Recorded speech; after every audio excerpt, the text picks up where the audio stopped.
She stood outside the house clutching a small wrapped box she had saved for weeks to buy. Her hair tied neatly, shoes polished, face hopeful but nervous. She'd spent hours on a bus, then another 2 in a taxi, then walked down the long lane on aching feet, all because she wanted to surprise them. She thought she was doing the right thing. But when the door finally opened, my father only peeked through like she was selling magazines. His tone was sharp, his words practiced, his decision final. "We've decided you don't belong to us anymore."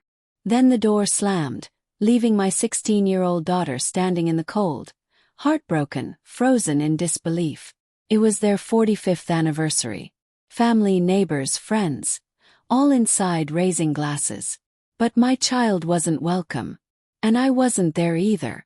I knew better than to show up.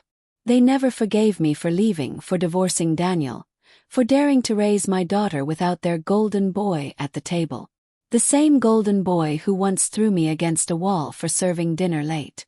I chose peace and survival. They chose him. Yet they kept pretending they cared about her, sending birthday cards without signatures, calling only when others were listening. And she believed them, until that slammed door tore away the last of her innocence. She called me voice-breaking.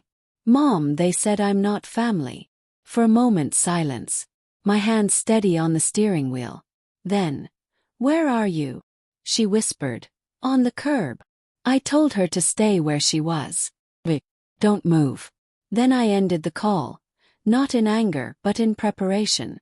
You see, I had already been preparing. Their betrayal wasn't new. It was layered, years in the making. Neighbors had whispered about how strange it was that my parents no longer answered her calls. A copy of their updated will had arrived in my mailbox by accident. Every possession, every cent, promised not to their granddaughter, but to Daniel's son from his first marriage.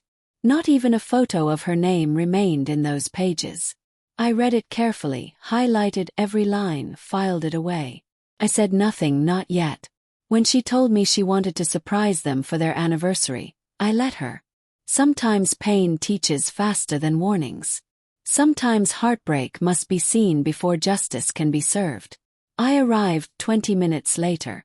She sat on the curb, clutching that gift box, eyes swollen but silent now. I opened the car door. She climbed in without a word. Then I asked her calmly, "Did you bring what I gave you last week?" She nodded, passing me an envelope. Inside was the deed, the one they didn't know no longer belonged to them. Their lake house, their pride, their gathering place.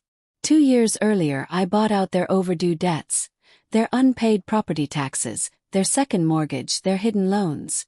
Quietly, legally, permanently. They thought the bank had forgiven them. They never realized I was the bank now. We drove to the lake. Their lights shone across the water, music echoing. My daughter stayed in the car while I walked up to the door. This time my father answered. He froze when he saw me. "Didn't expect you," he muttered. "No," I replied evenly. "But I expected this." I handed him the papers. Eviction order. Foreclosure notice. Transfer of ownership. Every signature, every seal already stamped. At first, they laughed in disbelief. Then they read. Their voices rose. Screaming, shouting. My mother's face twisted in rage. My father accused me of betrayal. But my voice never wavered. "You disowned your granddaughter. Tonight, I return the favor." They threatened lawyers, but I had already filed everything months ago. They demanded answers, but the law was clear. My mother cried. "Where will we go?" I looked at her the way she had once looked at my daughter. Cold, detached. "Not my problem," I said. "Just like she wasn't yours." I turned and walked back to the car. My daughter's eyes searched mine. "Are they going to be okay?" she asked softly. I looked at her firm. "They'll survive. But they'll never get back what they threw away." The next morning the locks changed. They had 72 hours by law, but they were gone in less than 48, packing in the dark, neighbors whispering about the chaos. And me. Finally slept. Not angry, not vengeful, simply resolved. Now the lake house is ours. My daughter painted her walls blue last week. Hung fresh curtains. opened the windows to peace. No shadows of cruelty linger there, just the quiet of a home we chose. Some call it revenge. You don't. This was restoration. This was reclaiming what they stole from her, what they tried to erase.